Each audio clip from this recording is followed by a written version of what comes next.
నమస్తే, welcome back to our channel. ప్రస్తుతం మనతో ఉన్నారు ప్రముఖ జ్యోతిషం మరియు వాస్తు నిపుణులు మడుగుల శివప్రసాద్ గురూజీ. నమస్కారం గురూజీ. ఆశీర్వచనమమ్మ. గురూజీ, మనకి జనవరిలో వచ్చే 3 పండుగలు అతి పెద్ద పండుగగా మనం తెలుసుకున్నాం. సో చివరిగా చూసుకున్నట్లయితే కనుమ ఉంది కదా, కనుమ గురించి కొంచెం వివరించాలి. శ్రీ మహాగణాధిపతయే నమః. ఐం మహాసరస్వత్యే నమః. శ్రీ లలితాంబికాదేవియే నమః. కనుమ పండుగ గురించి తెలుసుకోవాలి అంటే కనుమా అంటే మమ్మల్ని కూడా చూడండి అనేటువంటివి ఏమిటి, ఎవరంటారు అంటే ఇవన్నీ కొన్ని విశేషాలు, సంతోషముగా చేసుకునేటువంటివి. సంక్రాంతి పండుగ రోజు పూర్తిగా శాకాహారం అనేటువంటిది, పిండి వంటలతో మనం తినడం అనేటువంటిది జరుగుతుంది. కనుమ పండుగ అని వచ్చేటప్పటికీ మిగతా వంటలన్నీ కూడా ఎవరెవరి ఆనందంగా ఆలోచనలు బట్టి అలవాట్లను బట్టి వాళ్ళు చేసుకొని తినటం అనేటువంటిది సాంప్రదాయం. కనుమ ముక్కనుమ అని కూడా ఉంటుంది. కనుమ నాడు ఎవరిని కూడా ఊర్లకు పంపరు.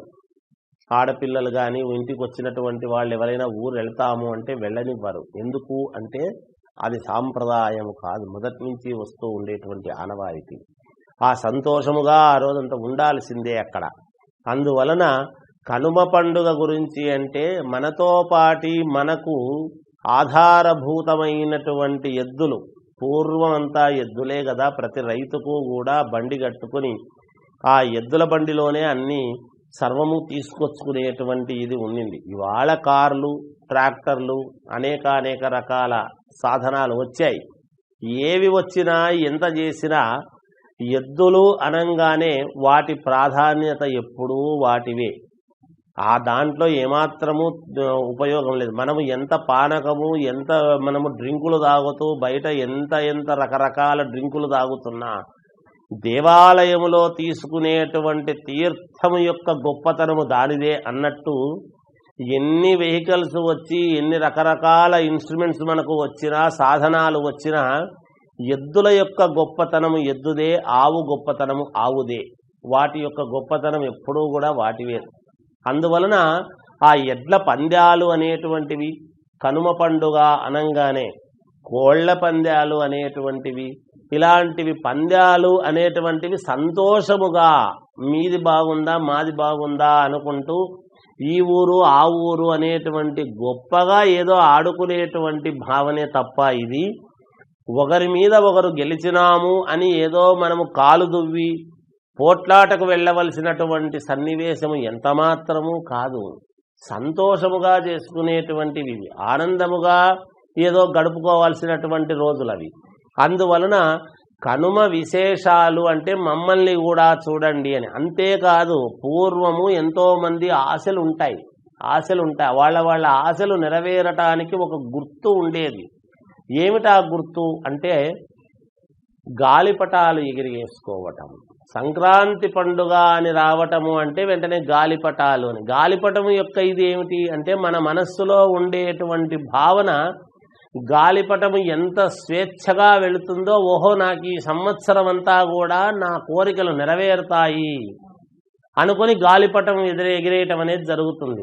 ఎవరివైనా ఎక్కడైనా ఇరుక్కొని మధ్యలో వెళ్ళలేకపోయినా ఉంటే, ఓహో ఈ సంవత్సరం ఏదో నేను అనుకున్నటువంటి పని జరగదు, నాకు చెబుతూ ఉన్నది, నా అభిప్రాయం అది అని ఎవరికి వాళ్ళు తెలుసుకోవటము కోసము వాళ్ళ ఆనందాన్ని ఆకాశము ఎత్తు పంచుకోవటానికి అభిప్రాయముగా ఉండేటువంటివి గాలిపటాలు అని.